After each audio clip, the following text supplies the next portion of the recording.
The scent of Mom's famous pot roast filled the dining room, but tonight it felt more like a last supper than a family dinner. I watched steam rise from the perfectly arranged plate in front of me, trying to ignore the tension crackling through the air like static before a storm. "Olivia needs the money more than you do, Sarah," Mom said, carefully cutting her meat into precise squares. "She's going to medical school. It's more practical than your business ideas." I glanced at my younger sister, Olivia, who was unsuccessfully trying to hide her triumphant smile behind her water glass. At 22, she was everything our parents had dreamed of.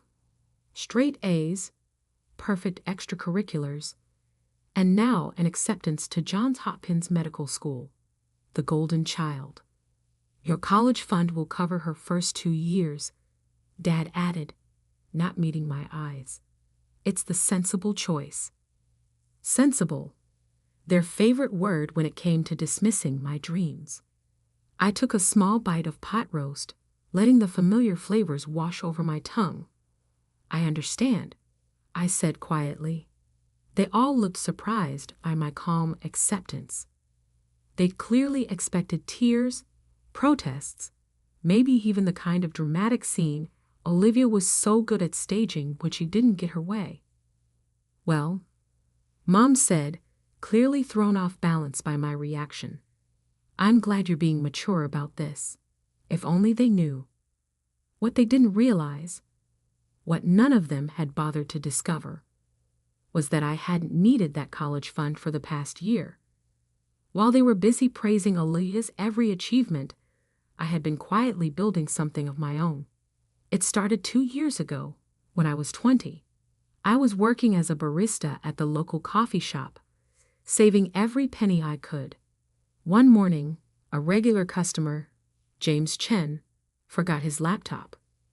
When I caught up to him to return it, he was in the middle of a heated phone call about supply chain issues.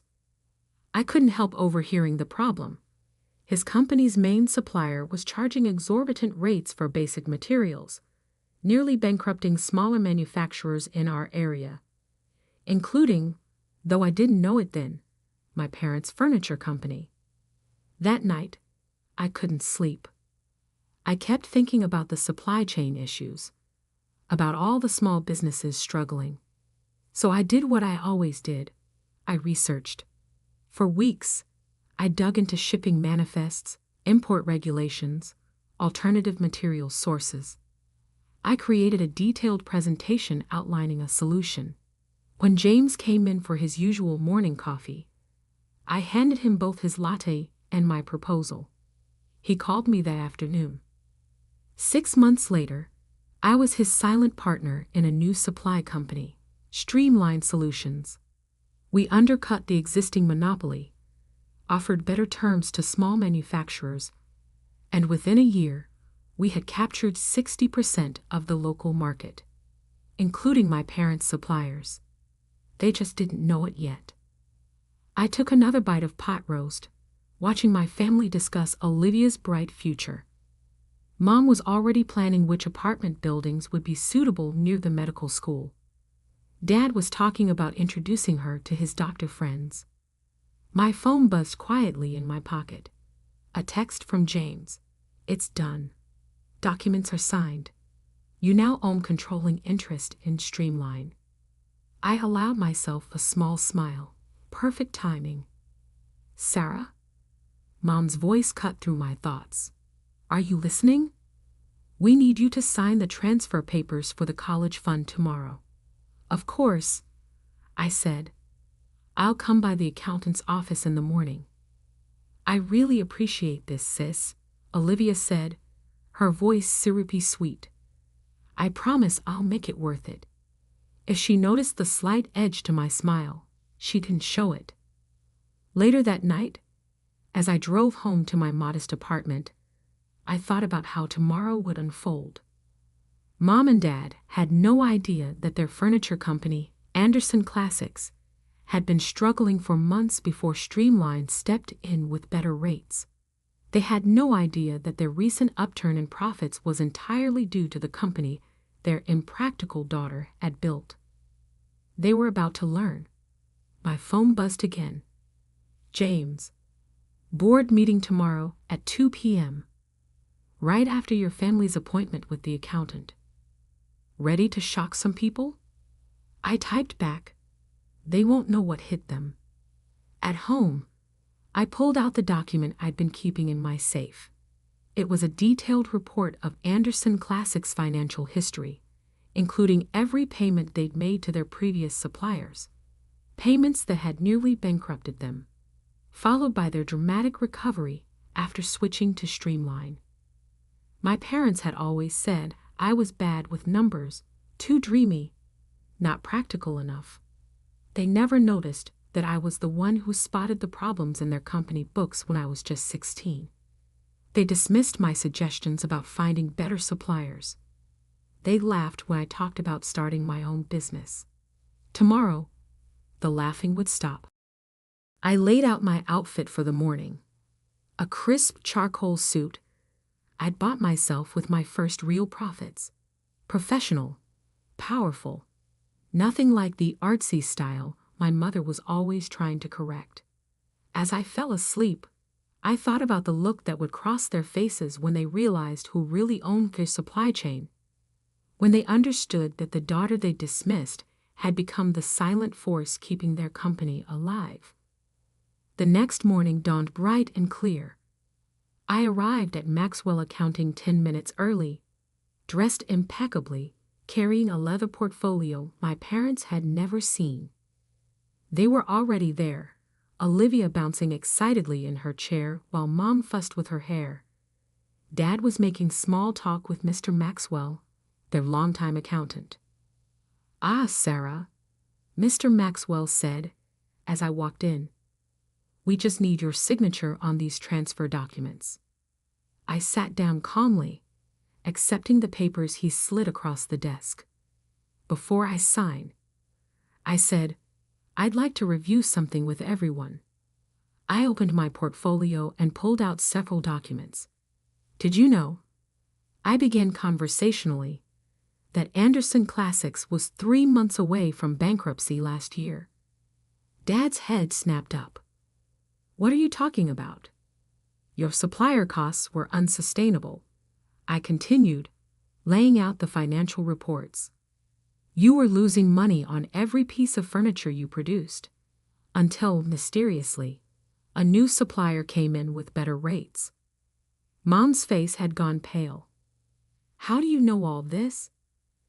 "Because," I said, finally letting my calm mask slip slightly, "I own that supplier."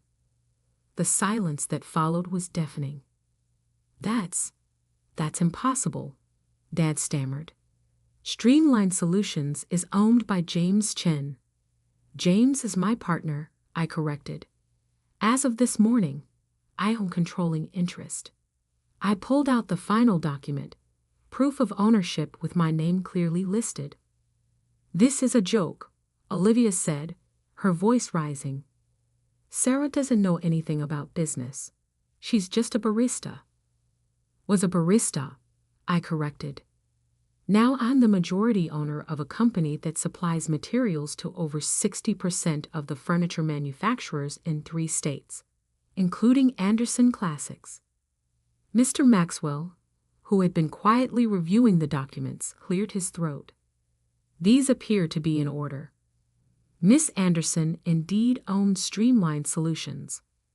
Mom's hands were shaking. But you need this money for medical school," she said to Olivia. "No," I said, standing up. "She doesn't, because I'm not signing anything." "You can't do this," Olivia shrieked. "Actually, I can. And one more thing." I pulled out my phone and dialed a number on speaker. "Streamline Solutions. James Chen speaking." "James, it's Sarah. Please implement the rate changes we discussed." "Right away. Pleasure doing business with you, Miss Anderson." I ended the call and looked at my family's shocked faces. "Your supply rates just went up 20%. Still think I'm bad with numbers." Dad slumped in his chair. Sarah, please.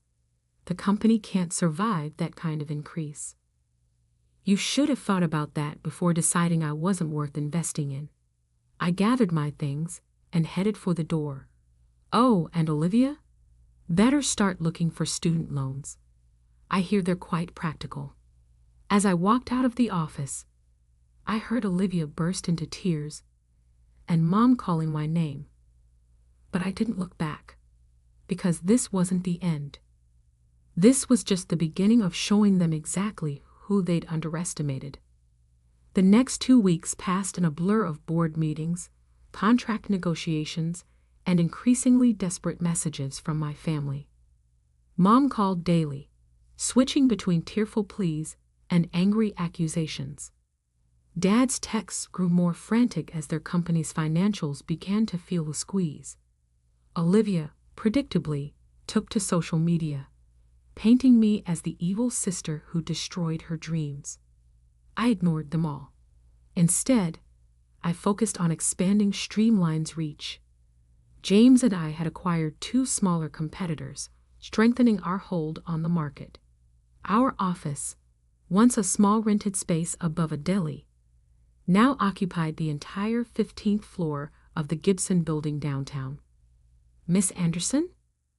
My assistant Emma's voice came through the intercom. Your father is in the lobby.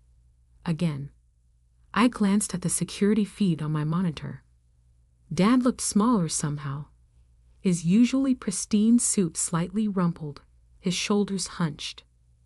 Send him up, I said after a moment's consideration. When he walked into my office, he stopped short, taking in the floor-to-ceiling windows, the modern decor, the wall of industry awards we'd accumulated in just 18 months. Quite a view, he said awkwardly. Very different from the coffee shop, isn't it? I gestured to a chair. Please, sit. He sank into the leather seat, fidgeting with his tie.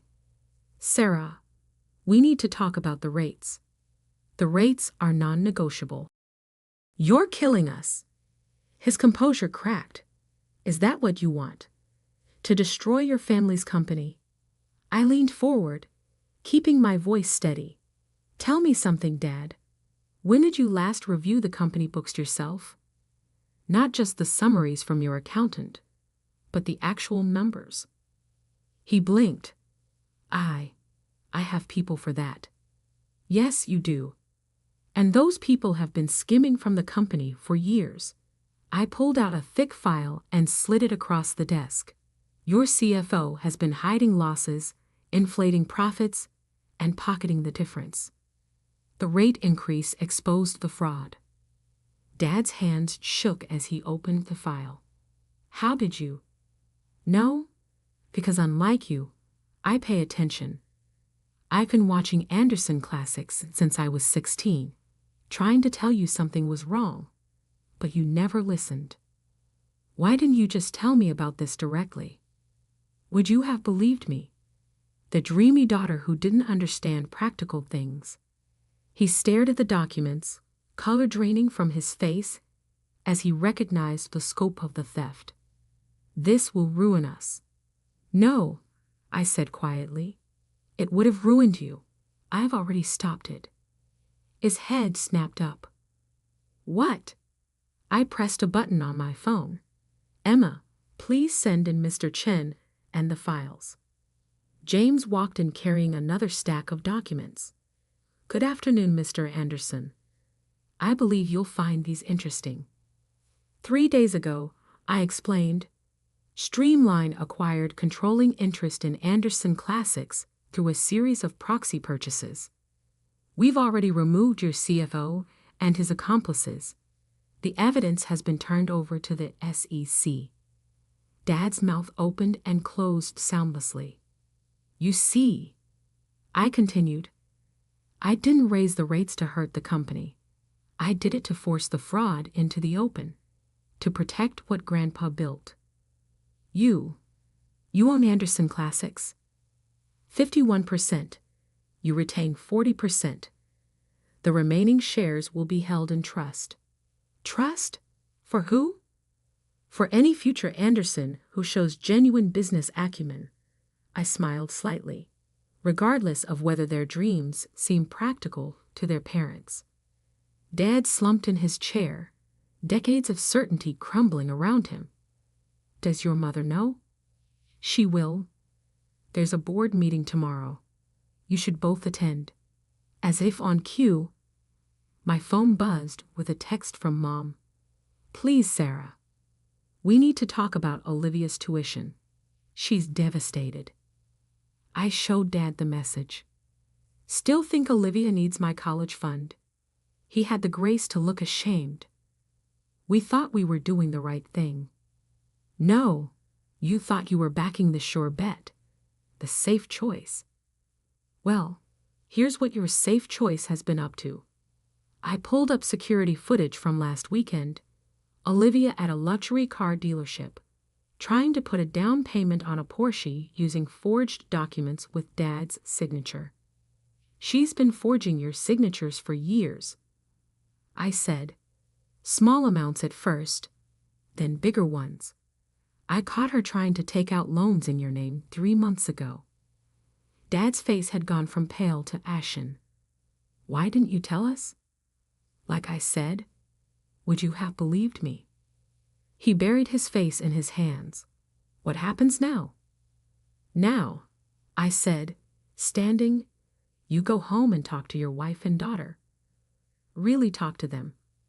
Then tomorrow, you come to the board meeting and learn exactly how your impractical daughter saved your company. As he stood to leave, he paused at the door. I'm sorry, Sarah. We should have listened. Yes, you should have. But tomorrow isn't about apologies. It's about finally seeing clearly. After he left, James lingered. Think they'll actually show up tomorrow? I smiled, thinking of the other documents waiting in my safe. Oh, they'll show up. Because they still don't know the biggest secret, the overseas accounts? No. I pulled out one final file. Evidence that Olivia had been selling proprietary designs from Anderson Classics to competitors. They don't know that their perfect daughter is the reason the company nearly failed in the first place. James whistled low. You're not going to make this easy on them, are you? No, I said, watching the sun set over the city, I now quietly controlled. Because some lessons need to be learned the hard way. The Anderson Classics boardroom felt different from this side of the table. I sat at the head, watching morning light stream through the windows my grandfather had installed 40 years ago.